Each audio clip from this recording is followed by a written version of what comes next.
I never imagined the worst day of my life would start with a simple phone call. The kind of call that makes your blood run cold, that smashes every shred of hope you've been desperately clutching to for months. It was almost a year after my husband Paolo had disappeared without a trace. My children and I had slowly but painfully begun to accept that he was gone for good. The desperate conversations we'd had over breakfast and dinner grew quieter with time, replaced by the cold numbness of missing him. Friends and neighbors whispered behind polite smiles, saying he must have died. After all, the bills stopped coming, the phone stopped ringing, and no one had heard a word from him. Not a postcard, a message, or even a hint that he was alive. I believed them. Or maybe I wanted to believe them, because hope. Hope is a fragile, dangerous thing when it's met with silence as loud and suffocating as the worst storm. It was like standing alone in a pitch-black forest, surrounded by nothing but shadows and the distant, unsettling rustle of branches swaying in the wind. Every empty room in the house echoed with his absence, his chair at the table, his slippers by the bed, all reminders of a presence that had suddenly vanished, swallowed whole by mystery. Then, on that dreadful afternoon, the phone rang. Its shrill sound sliced through the quiet, jolting me awake from a fog of resigned grief. My heart slammed against my ribs as I answered, hesitant, afraid to break the fragile peace I'd constructed inside myself. A voice on the other end, distant yet steady, said they had found Paolo's belongings. His watch, the one he always wore, scratched and worn from years of use, and his wallet, half buried in the sand along the shore of the nearby river. When he said he was dead, it felt as though the ground beneath me had crumbled away entirely. The words echoed hollowly, bouncing off the walls of my mind like a cruel refrain I couldn't escape. The police confirmed it. They had done what they could, but the body was never found. Just the belongings, carried by currents like cruel tokens of a life left behind. In that moment, I realized I had to bury a husband who was, in every sense, still absent. I never got to say goodbye. No last embrace, no final words, just a void that swallowed all the memories I had treasured. The grief was not the quiet kind. It was raw, jagged, and relentless. A storm that ravaged my chest and left me gasping for air. But what I didn't know then, what nobody told me, was that the nightmare was far from over. This was only the beginning of a darkness that would twist and unravel everything I thought I knew about Paolo and about the life we had shared. For 30 years, I truly believed I knew my husband Paolo. We built a life together, a modest, unpretentious home filled with quiet routines and small joys. The creak of the old wooden floorboards beneath our feet, the scent of his aftershave lingering faintly in the air, the soft glow of the kitchen light when he brewed his evening tea. All these little moments painted a picture of a man I thought I understood. He was my partner, my closest companion, my best friend. Even in the silence between us, there was a comfort I mistook for trust. But beneath those smiles and the everyday calm, Paolo was drowning, not in sorrow or fear, but in debts. I'm not talking about a few late bills or missed payments. It was a suffocating mountain of financial ruin that he carried in secret, a burden so heavy, it bent the very foundation of the man I loved. I could see the strain in his eyes sometimes, fleeting shadows that flickered just long enough for me to notice before he carefully masked them with a polite smile. I stayed up at night, replaying our countless conversations like a broken record. Was there ever a moment when the facade cracked? A glance, a slip of the tongue, or a hesitation between words? I asked myself over and over, why didn't he tell me? Why was I the last to know? The questions haunted me in the dark, stabbing at my sanity like cold fingers tracing the length of my spine. We had plans, grand, hopeful plans for our future. Shared dreams whispered across the kitchen table, soft promises of a quiet retirement in a small cottage by the sea. I imagined us growing old together, hand in hand beneath the gentle glow of twilight. Yet, behind that hopeful horizon was a secret world Paolo kept locked away from me, a shadowed realm where debts piled up like ghosts, haunting every step he took. And then, one day, he was simply gone. No note, no sign, no whispered goodbye to soften the blow. Just an empty space where he used to be, an echo in the house that swallowed all the warmth and left a chill so deep I couldn't escape it. The bed felt colder, the rooms quieter, the silence heavier. I could almost hear the ticking of the clock marking each second he was absent, each moment hell-bent on breaking me. Looking back, I realize now how carefully he had disappeared, how expertly he erased himself from our lives. But in that devastating absence, I was left swimming in shadows, grasping for the man I once loved while fighting the growing terror that I never truly knew him at all. Months crawled by, each day folding into the next like shades of gray smudged across a faded photograph. My grief, once raw and fiery, slowly hardened into something colder, an icy numbness that settled deep within my bones. The tears dried up, replaced by a hollow ache that gnawed at me every time I stepped into rooms that still held Paolo's scent, faint and elusive, like a ghost whispering through the air. The silence in the house didn't soothe me. It screamed in echoes I couldn't escape. Then there were the bills. They began arriving in my name, thick envelopes with official stamps, the edges sharp and accusing. Each one felt like a blow, a reminder of debts and responsibilities I never agreed to shoulder alone. Threatening letters, notices adorned with urgent words and final warnings, filled my mailbox and cluttered the kitchen table. I'd sit there at night, the dim light of the lamp casting long shadows across the peeling wallpaper, my hands trembling as I stared down the mountain of papers. There was no one to talk to, no Paolo to turn to, no arms to hold me steady against the storm. Driven by desperation, I began collecting every document I could find, meticulously piecing together the life Paolo had left behind. Bank statements stained with ink and tears, credit card bills with cruelly high balances, signed loan agreements. Each paper was a fragment of a puzzle I wasn't sure I wanted to solve.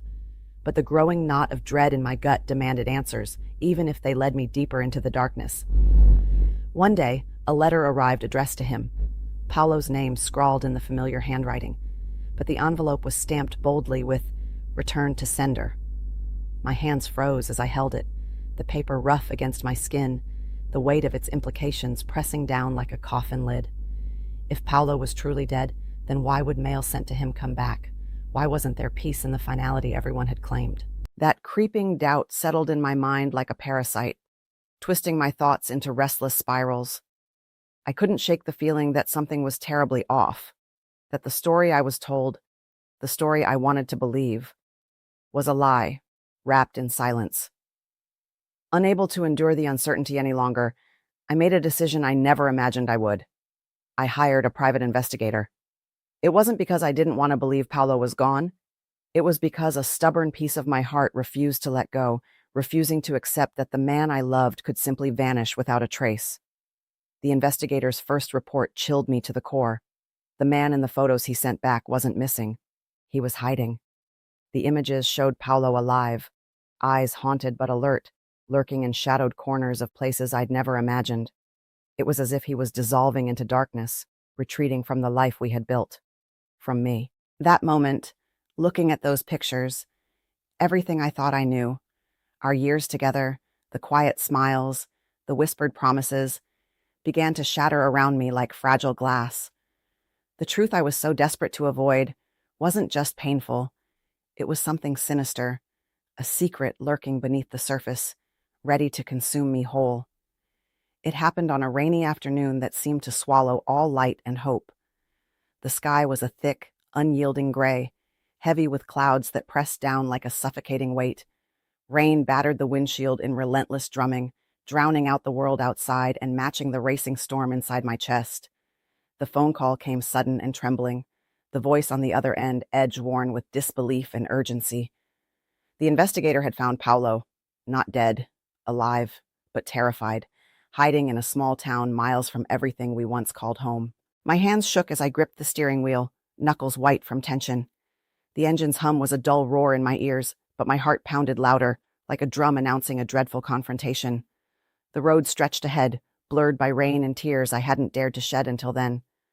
I felt hollow and heavy all at once, the air stale inside the car as I drove, not toward a reunion, but into the unknown shadows of a man I thought I knew.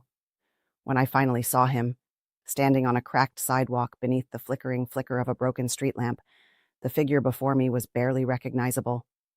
He looked exhausted, as if the years of running had drained the very soul from his body. His shoulders slumped, his clothes soaked and clinging to his frame like a second skin. And his eyes, oh, those eyes, were full of a raw, aching shame I had never seen before. It was a haunted gaze, one that seemed to carry the weight of endless fear. For a long moment, we didn't speak. The rain continued its relentless fall, merging with the tears I fought to hold back. The silence between us was heavy, thick with everything left unsaid, and everything I was too afraid to ask. My voice finally broke through the quiet, raw, and trembling as I whispered the one word that had haunted every sleepless night. Why? Paolo's confession spilled out in a torrent of guilt and desperation. He told me about the crushing debts that swallowed him whole, the terrifying threats from shadowy figures that forced him into hiding. He spoke of the paralyzing fear, not for himself, but for me and our family's reputation, how he believed that disappearing, even faking his death, was the only way to shield us from the ruin he was dragging behind him. He said he imagined it as a fresh start for us, a chance to rebuild without the suffocating weight of his mistakes clinging like chains. But no lie wrapped in desperation could erase the betrayal I felt in that moment. The knife of deceit plunged deeper than any debt, cutting through the fragile trust that had once held us together. As the rain soaked through my clothes and pooled around our feet, I realized the nightmare I thought had ended was only beginning. The man before me was both my husband and a stranger, a broken shell shaped by fear and lies. That afternoon, beneath the cold gray sky and the endless rain, everything I believed about love, loyalty, and truth shattered into 1,000 irreparable pieces. After the shock settled into a numbing weight, a thick silence stretched between us, heavy and unyielding like a stone pressing down on my chest. That silence wasn't filled with comfort or answers. It was raw and suffocating, a chasm carved by betrayal and dashed hopes.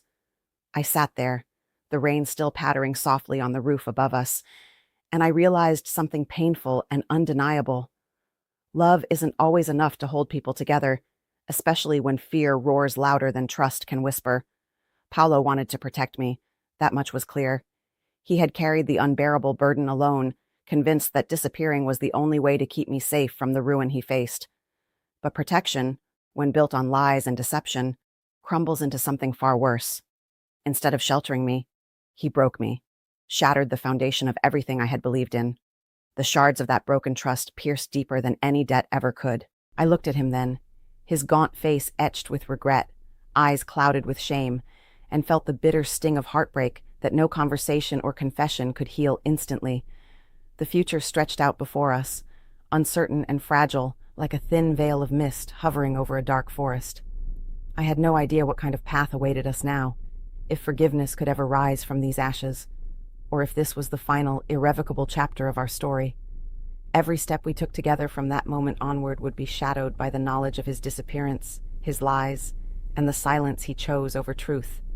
Yet, even in that bleakness, what remained was a flicker, a stubborn ember of determination burning quietly inside me. The pain of losing my husband to a lie transformed slowly into a strange, resilient strength. Each breath I drew was a small act of defiance against the void that threatened to swallow everything whole. Sometimes the hardest battles aren't fought outside, but inside the heart. The war within is invisible to the world, yet it demands the fiercest courage one can muster. Moving forward after such a betrayal is not about forgetting or erasing the past. It's about facing it with an open wound and choosing to live, despite the scars. I don't know what will come next for Paolo or for me.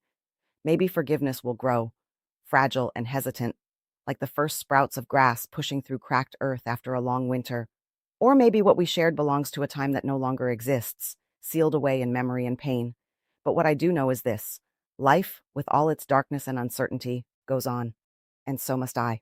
The strength to keep living, to keep hoping, is sometimes the bravest thing you can find in the quiet aftermath of devastation. I carry that strength with me now, along with the sorrow and the lessons learned, as I walk forward, step by painful step, into whatever strange, uncertain light the future may hold.